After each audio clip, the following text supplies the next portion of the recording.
Bonjour. Alain, système des beaux-arts. L'imagination comme fonction ou puissance humaine, mais définie par le mécanisme et les affections du corps humain. Ce sont les œuvres qui donnent la règle. L'étude des différents arts est une vérification d'une doctrine de l'imagination. Que l'œuvre soit belle est affirmé sans aucun doute par l'œuvre même. Le beau est une récompense, le seul fait de l'esprit. L'objet est le juge des formes et l'esprit s'y assuré de toutes ses pensées selon un système vrai.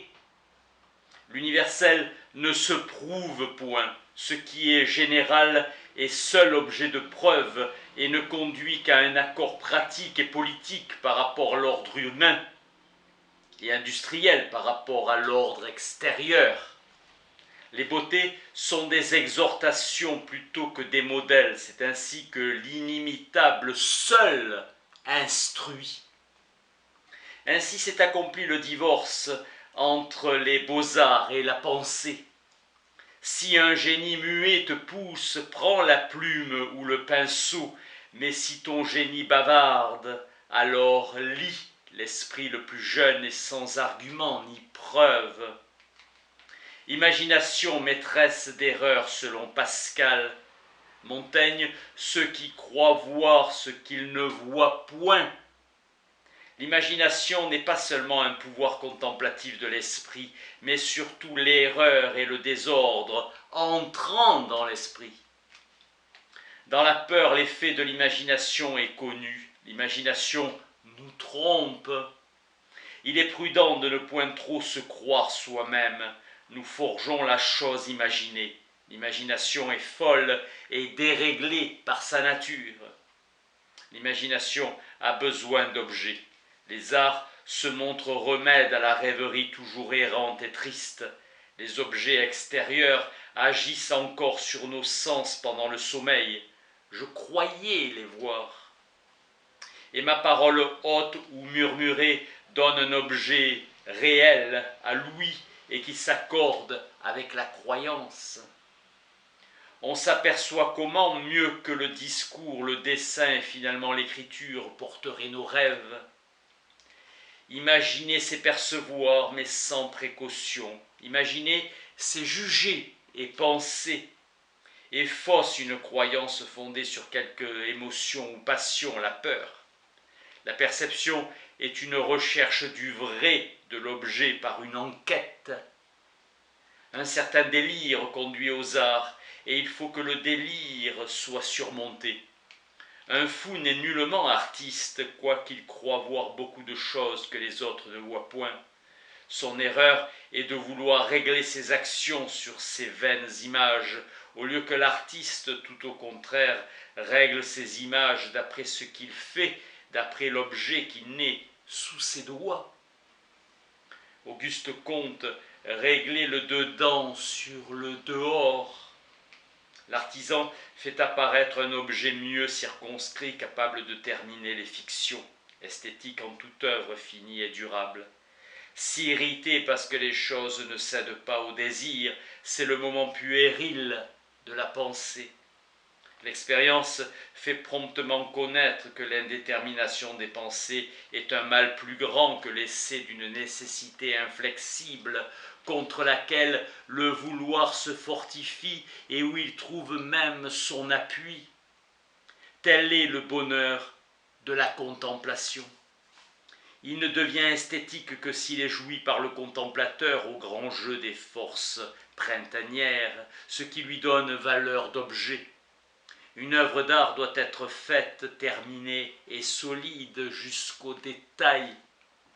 L'improvisation sans règle n'est jamais belle, aucune conception n'est œuvre, le réel seul est beau. Faites donc et jugez ensuite. Pense ton œuvre, oui certes, mais on ne pense que ce qui est. Fais donc ton œuvre. L'inspiration ne forme rien sans matière.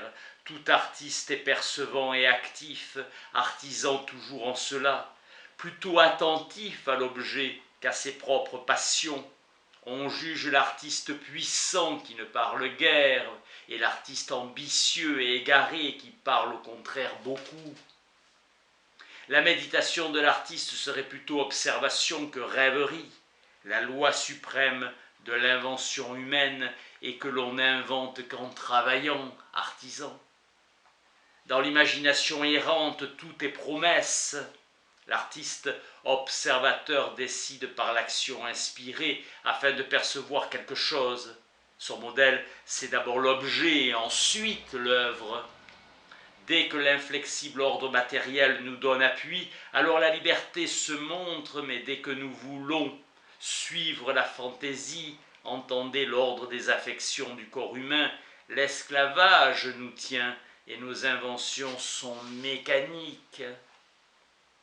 Le désir de plaire ou d'étonner, l'ambition, écarte toujours l'artiste de son vrai chemin. La pensée esthétique se détourne toujours de l'ordre humain qui blâme et loue et qui est fin de l'industrie. La nature est le maître des maîtres. Il n'est point d'apprenti qui n'ait observé que toute œuvre dépend beaucoup de ses humbles conditions.